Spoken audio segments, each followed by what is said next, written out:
हिंदी में यूपीएससी की तैयारी से संबंधित प्रोग्राम्स को देखने के लिए सब्सक्राइब करें स्टडी IQ IAS हिंदी।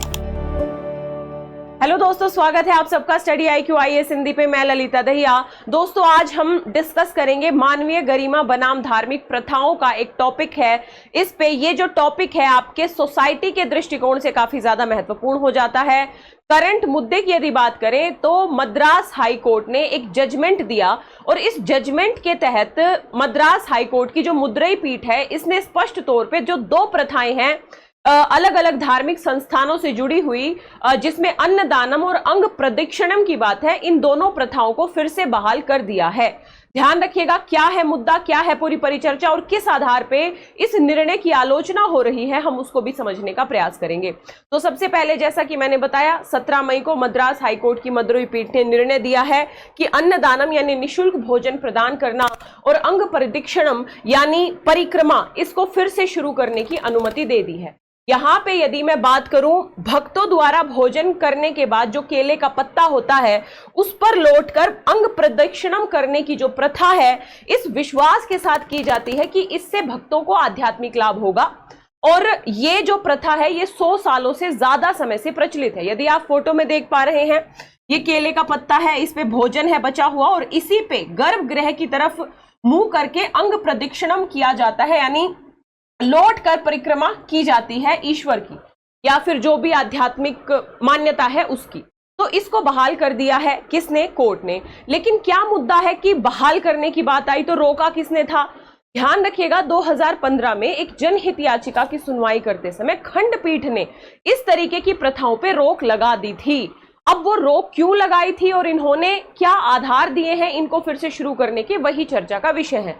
यहां पे 9 साल बाद यानी अभी 17 मई 2024 को न्यायमूर्ति GR स्वामीनाथन ने संविधान के अनुच्छेद 25(1) का हवाला देते हुए इस प्रथा को फिर से बहाल कर दिया और यह कहा कि धर्म को स्वतंत्र रूप से मानने, अभ्यास करने और प्रचार करने के अधिकार की गारंटी हमारे संविधान में दी गई है।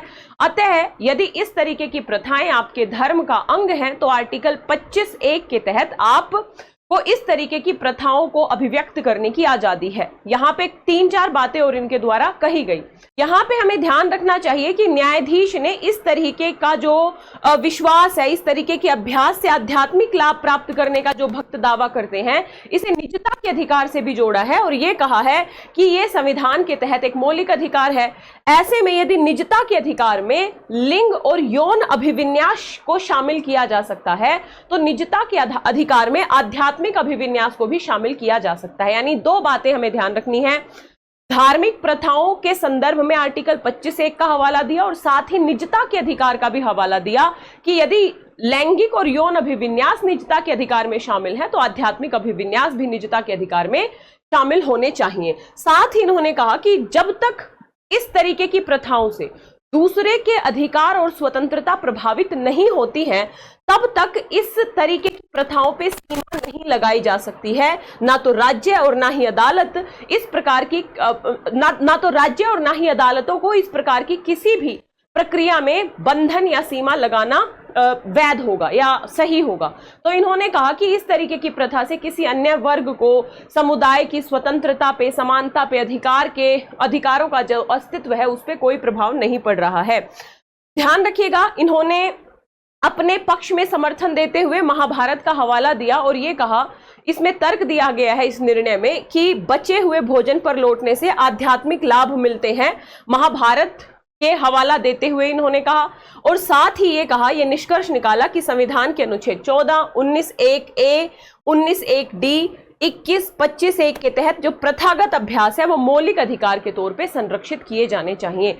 और इन तमाम तर्कों का हवाला देते हुए इन न्यायमूर्ति की बेंच ने जो खंडपीठ का निर्णय था 2015 का, उसको अवैध घोषित कर दिया और फिर से इस तरीके की प्रथाओं को अनुमति दे दी गई है। यहाँ पे मैं आप लोगों को बता दूं कि इन न्यायाधीश ने एक तर्क और दिया। खंडपीठ के जो डिसीजन था 2015 का, उसको इसलिए भी गलत ठहराया, ये कहा कि भाई उस समय जो याचिका दायर की गई थी उसमें इस ट्रस्ट के जो लोग थे वो भी एक दूसरी पार्टी थी, लेकिन निर्णय देने से पहले ना तो इनके पक्ष को सुना गया और ना ही इनको निर्णय में शामिल किया गया। तो ऐसे में न्याय के प्राकृतिक सिद्धांतों का घोर उल्लंघन हुआ था 2015 के निर्णय में।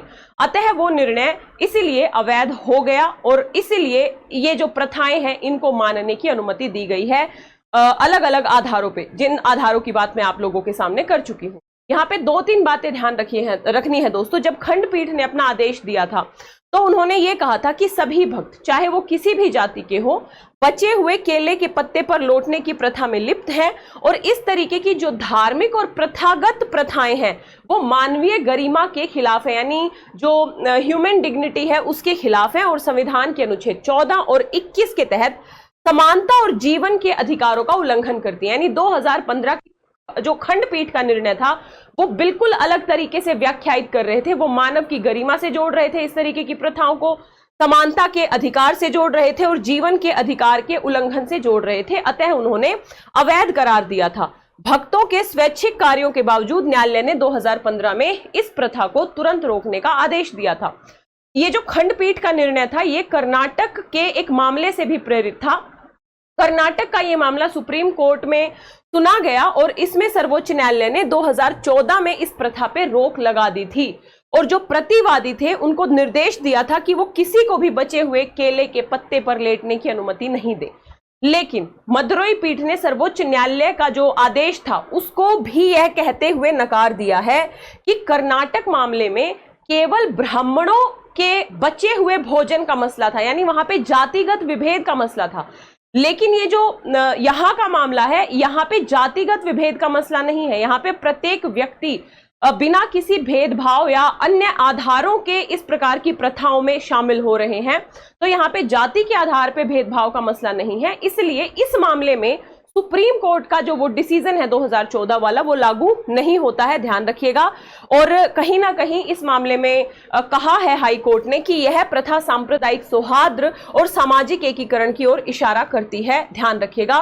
तो ये है पूरा का पूरा डिबेट, यानी जो मद्रास हाई कोर्ट का है, जो मदुरई पीठ का जो डिसीजन आया है ये अलग अलग तथ्यों पे आधारित है। यानी खंडपीठ के निर्णय को भी नकार दिया और सुप्रीम कोर्ट का जो डिसीजन था उसको भी कहीं ना कहीं इन्होंने ओवर रूल किया है, ध्यान रखिएगा। तो ये है पूरा का पूरा मसला।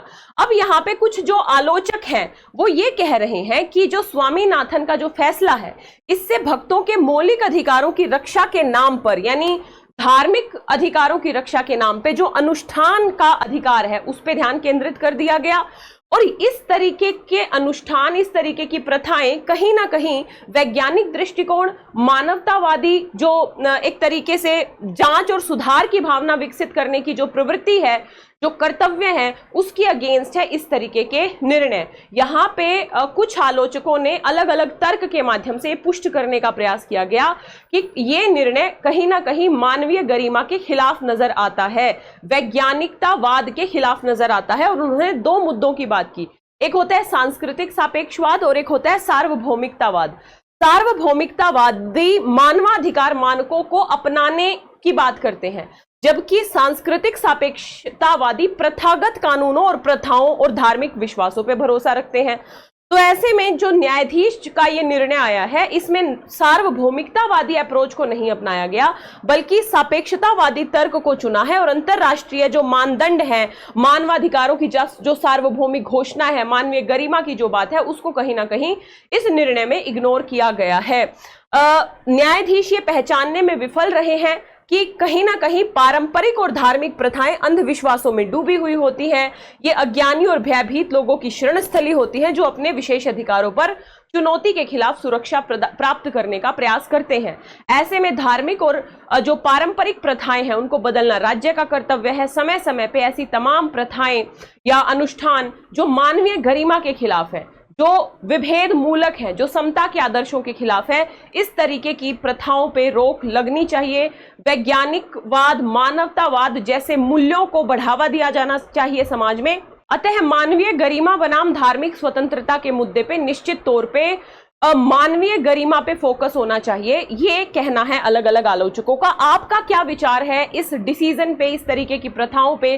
कमेंट बॉक्स में जरूर बताइएगा। क्वेश्चन सीधा सीधा पूछा जा सकता है, अलग अलग तर्क, अलग अलग आर्टिकल्स के आधार पे, तो तैयार रहिएगा। इसके साथ ही यदि आप 2025, 26 या 27 में यूपीएससी का अटेम्प्ट देना चाहते हैं तो आप हमारे स्टडी IQ IAS हिंदी के P2I फाउंडेशन बैच से जुड़ सकते हैं। 26 जून से शुरू हो रहा है। एडमिशन लेना है तो स्टडी IQ की ऐप या वेबसाइट पे जाना है, या इस वीडियो के डिस्क्रिप्शन बॉक्स में एक लिंक दिया होगा, इस लिंक पे जाके LD Live LDLIVE LD Live code का प्रयोग करके एडमिशन ले लेना है मात्र 29,999 में। 2 साल की वैलिडिटी है, 13 से 14 महीने में पूरा सिलेबस कंप्लीट हो जाएगा, तो देर किस बात की, फटाफट जाइए एडमिशन ले लीजिए।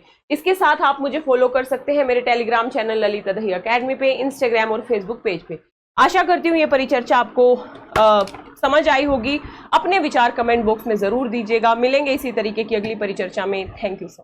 हिंदी में यूपीएससी की तैयारी से संबंधित प्रोग्राम्स को देखने के लिए सब्सक्राइब करें स्टडी IQ IAS हिंदी।